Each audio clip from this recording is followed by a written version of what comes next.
পাকিস্তানের সমর্থনে সমাজ মাধ্যমে পোস্ট করায় অভিযুক্তদের নিয়ে যাওয়া হলো বারাসাত আদালতে। বারাসাত টালিখোলা এলাকায় এক ব্যক্তি ও তার বাবার বিরুদ্ধে অভিযোগ ওঠে পাকিস্তানের সমর্থনে ফেসবুক পোস্ট করেছে। এই ঘটনায় অভিযুক্ত বাবা ও ছেলেকে গ্রেপ্তার করে বারাসাত থানার পুলিশ। আজ তাদের নিয়ে যাওয়া হয় বারাসাত আদালতে। পাশাপাশি পাকিস্তানের সমর্থনে সমাজ মাধ্যমে পোস্ট করায় উত্তাল হয়ে ওঠে বারাসাত শহর। বারাসাত টালিখোলা ব্যারাকপুর রোড অবরোধ করে বিক্ষোভ দেখায় এলাকাবাসী। অবরোধ তুলতে গেলে পুলিশকে লক্ষ্য করে ইট বৃষ্টি শুরু হয়। আহত হয় পুলিশ কর্মী। ঘটনাস্থলে পৌঁছায় বারাসাত থানার ভারপ্রাপ্ত আধিকারিক সহ এসডিপি ও বারাসাত। পুলিশের কাজে বাধা দেওয়া এবং পুলিশের ওপর হামলার ঘটনায় একাধিক ব্যক্তিকে গ্রেপ্তার করে বারাসাত থানার পুলিশ। পুলিশ সূত্রে জানা গেছে, এই ঘটনায় মোট 20 জনকে গ্রেপ্তার করেছে বারাসাত থানার পুলিশ। আজ এদেরকেও দুপুর 2টো নাগাদ নিয়ে যাওয়া হয় বারাসাত আদালতে।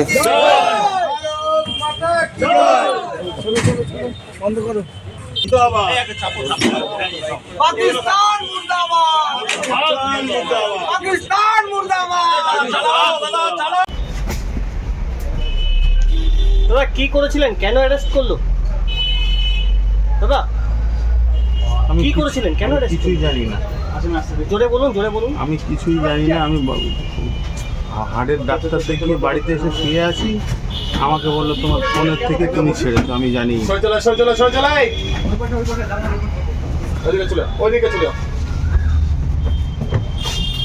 কেন বললো?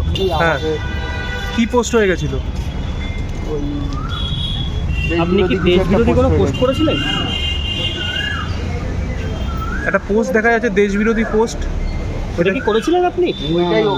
আমরা করিনি কেউ, কিন্তু আমাদের ফোন থেকে শেয়ার হয়ে গেছে। ফেসবুক প্রোফাইলটা হ্যাক হয়ে গেছে। ও আচ্ছা, মানে আপনারা করেননি সেই পোস্ট? না, অ্যারেস্ট করলো?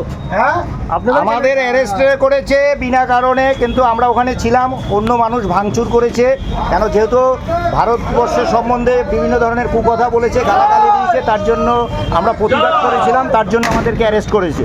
কিন্তু যে পাকিস্তান জিন্দাবাদ লিখেছে তাকে অ্যারেস্ট করে ছেড়ে দিচ্ছে।